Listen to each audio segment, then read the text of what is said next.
that they removed the tumor from the head, I called someone and I said, "Oh, guess where I am?" And they said, "At the hospital," which is always the answer to guess where I am. You know, I told him what was happening. He said, "Go see," and it was a man that has like health food stores. He said, "Go see him. He'll fix you right up." Well, this man had gotten a publication, and on the cover, I think, was a dog in a lab coat, like a beagle dog with a lab coat, and a stethoscope is around his neck, and something like, "Will the future of cancer treatment be in animal products?"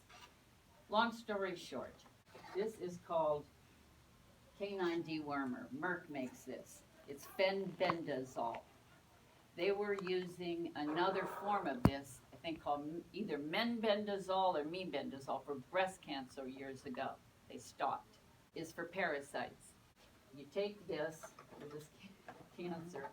You take a good, highly absorbable curcumin. Now, this is one of the brands that he recommends, but it's up to everybody to do their own research and find a good one.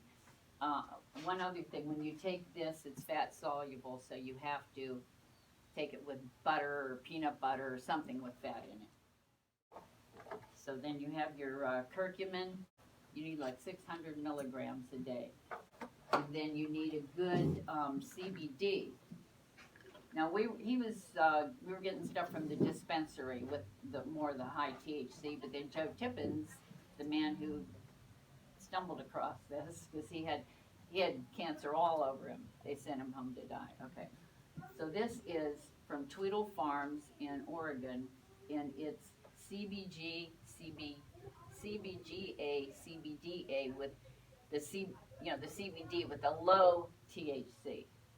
You don't need to get high to get well. So, and I think you only need like 25 milligrams of this a day. They're little gel caps, but this is, I forget what it was, but it's way more than that. Okay. And then also, has anybody ever heard of black cumin seed oil? Mm-hmm. Okay, it's supposed to cure everything. So I knew about that, and this brand has also curcumin in it. But on my own, I just added this. And then when I watched one of Joe Tippens' videos, he has one of his friends, they were talking together, and his friend says, "Oh, I take the black cumin seed oil, so I know it's good." Now, these are the things that are necessary, because if you just take this, it's not going to have the effect of putting the cancer away. If you just take the supplements, it's not going to do it either. And I've read, like if you go online and you see how a paper's written up on how they tested a product, it says it in there. I've done my own research, and I would say anybody here, just don't listen to what I'm saying. Go to the website. It's Joe Tippens, My Cancer Story Rocks, and then there's another thing that says Start Living. So my husband was only given 12 to 14 months to live, and this was at the end of 2019. He's still living. He's smoking. He's drinking. He didn't cut out any foods. A lot of people say, well, cancer feeds on sugar.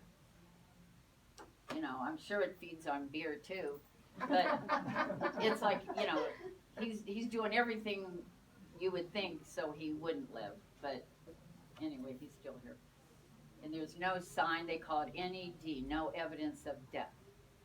You know, I don't know if remission's a good word, and according to Joe Tippens, this isn't a cure, you shall be on this the rest of your life, which my husband did chemo for whatever, maybe 5 or 6 treatments, then he was on immunotherapy, which they said, you'll be on this the rest of your life. But when you get down to it, they only expect you to live 2 years at the most.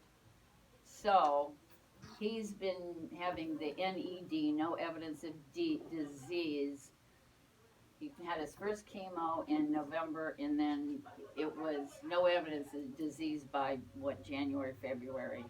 His tumor, he had the one in the brain removed, and the one here just shrunk away. Like they said it would melt away, but they says it always comes back. Well, it hasn't come back yet. And my husband doesn't really believe this, and I think maybe even believers don't believe it. Like I'm saying, take this stuff here, it'll cure your cancer. Well, I don't know. But it seems like it is all I can say. And you don't really even need any faith or belief, you know, this stuff, the fenbendazole prevents the cancer from being able to feed. And I can't say it in my own words, but it kind of like breaks down the pathway the cancer feeds. So it's all scientific. It's not like hoping and wishing or any of that. When I was a child, kids were getting pinworms. This was what they were giving them. So, and like I said, they're given the different version called, like I say, either mebendazole or menbendazole, and they were using it for breast cancer. This will not hurt you. Doesn't matter if you take a lot.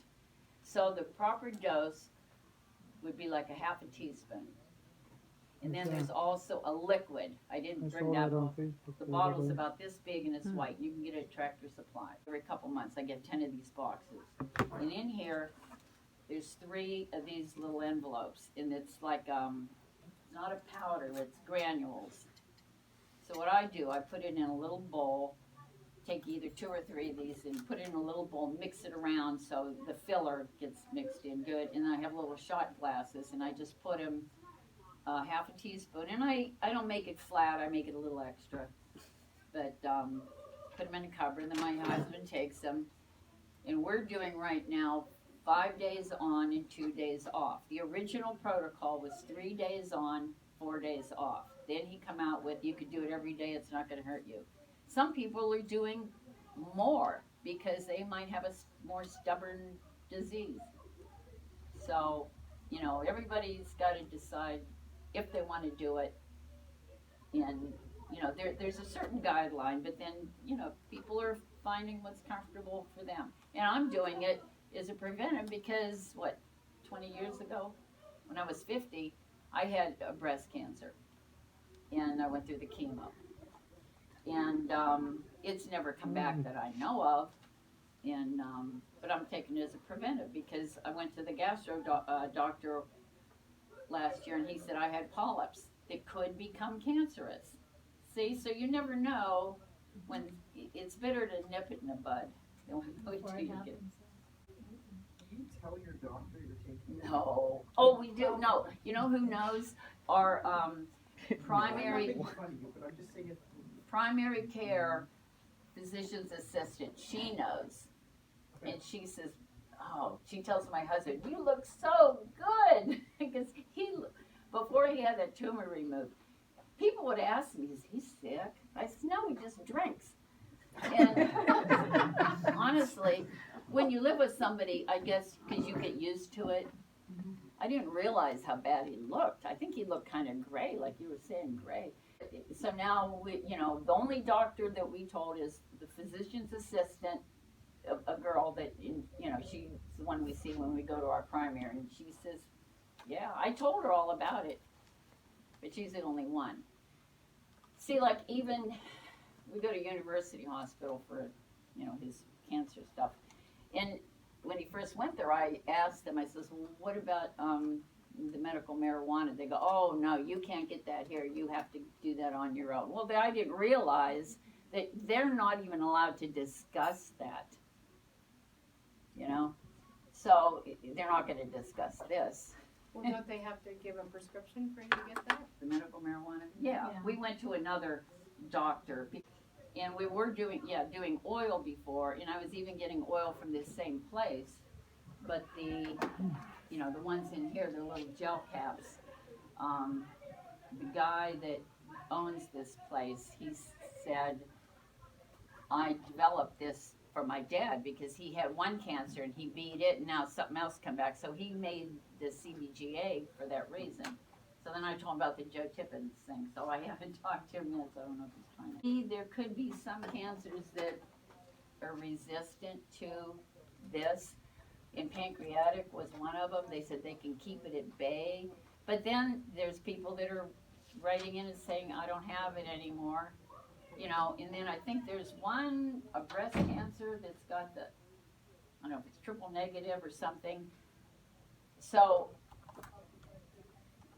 there might be some that are a little harder to deal with than this. But this, I'm sure, is just one of many secret treatments out there that we don't know about.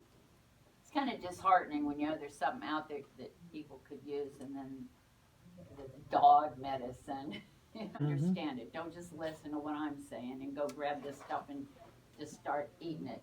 Listen, go to the whole thing and see, make sure you understand it. And if you have time, read some of the lab results. They inject mice with cancer to grow tumors. They had this batch of mice and no tumors were growing, so they investigated how come, Well, they had treated all these mice with the fenbendazole. So that's how it first kind of come out there. Years ago, I had heard that cancer comes from, I'm going to say, parasites that build an encasement around themselves. You heard the same thing? That's how they work. And the treatment can't get through or something They like can that. hide. So I thought, well, that kind of makes sense, even though maybe the story got kind of, bigger and bigger. But I thought, well, there's some kind of connection. But and actually, just the other day, there was a thing from Joe Tippens where he explained it in layman's terms. But what it basically does, however the cancer feeds, and it will feed on sugar, it breaks that down so it can't feed. So, but it is so interesting. So even if you don't have cancer or know somebody that has, it's so interesting, the research they've done. So they always get it from a feed store or get it from a vet. They had send me 10. I like to keep ahead of the game in case some weird shit happens and it ends up like baby formula.